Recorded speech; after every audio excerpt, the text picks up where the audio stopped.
Moi, je pense qu'un bon film pour enfants, c'est un film pour tout le monde, en fait. Contrairement à un film pour adultes qui n'est qu'un film pour adultes, un film pour enfants, c'est un film que n'importe quelle personne peut voir jusqu'à son plus vieil âge.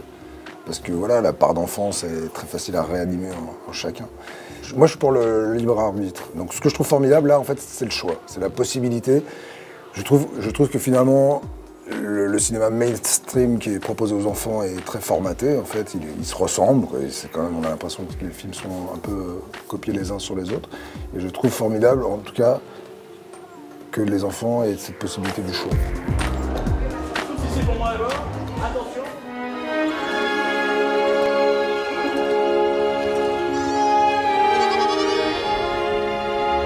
Tu vois cette empreinte?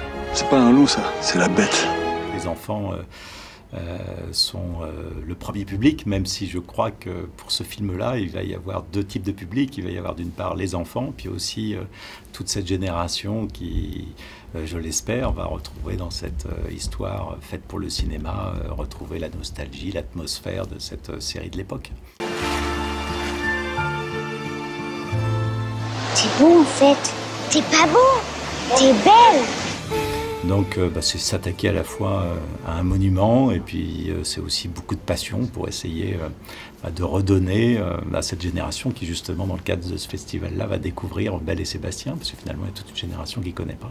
Non, ça ne peut pas être simple de tourner avec comme acteur principal un petit garçon de 7 ans et demi, aussi exceptionnel soit-il. Ça ne peut pas l'être aussi avec des chiens, surtout ce type de chien qui reste très sauvage, très indépendant. Ça ne peut pas l'être aussi lorsqu'on est à 95% en décor extérieur, avec en plus la météo chaotique que nous avons connue. On n'est pas en studio, où on est dehors, on est dans la neige. C'est pour ça que je force parfois, et Margot m'en a voulu à mort, de charger les sacs, parce que je ne supporte pas de voir des acteurs avec des sacs dont on sait que derrière il y a du coton. C'est pour ça que derrière Mehdi, j'ai mis un vrai chariot de bois, et que j'essaye, dans toute la mesure du possible, d'être au plus près de la vérité, parce que et je pense que même si le spectateur reçoit ça de façon inconsciente, c'est extrêmement important pour ce type de film-là. Et de tourner dans des conditions rudes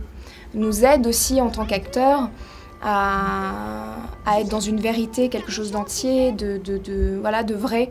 Et en fait, moi, ça m'a beaucoup aidée. Je me suis rendu compte que d'avoir en plus cette dimension physique, de sentir le froid sur moi, le poids des sacs, les costumes, la neige, ça m'a poussée à sortir quelque chose d'encore plus grand, je crois. Mais c'était une vraie expérience, oui. Tu n'as pas été un réalisateur tyran Absolument pas. À part de mettre du poids dans les sacs à dos. J'ai voulu le brûler, ce sac, à la fin du tournage. Et demander de marcher dans la neige avant de tourner, voilà, ça s'est limité à ça. Des chiens battus, j'en ai connu. J'ai même connu des gars qui ont essayé de les sauver. Ça finit toujours très mal. Moi, je sais pourquoi elle t'a mordu, la bête. Tu pues tellement que t'as pris pour un bouc. Disons que quand je joue un gentil, résonne la part sombre du personnage, et quand je fais un personnage apparemment méchant, peut résonner aussi la part lumineuse du personnage. Je suis très heureux de pouvoir emmener mon petit-fils voir le film.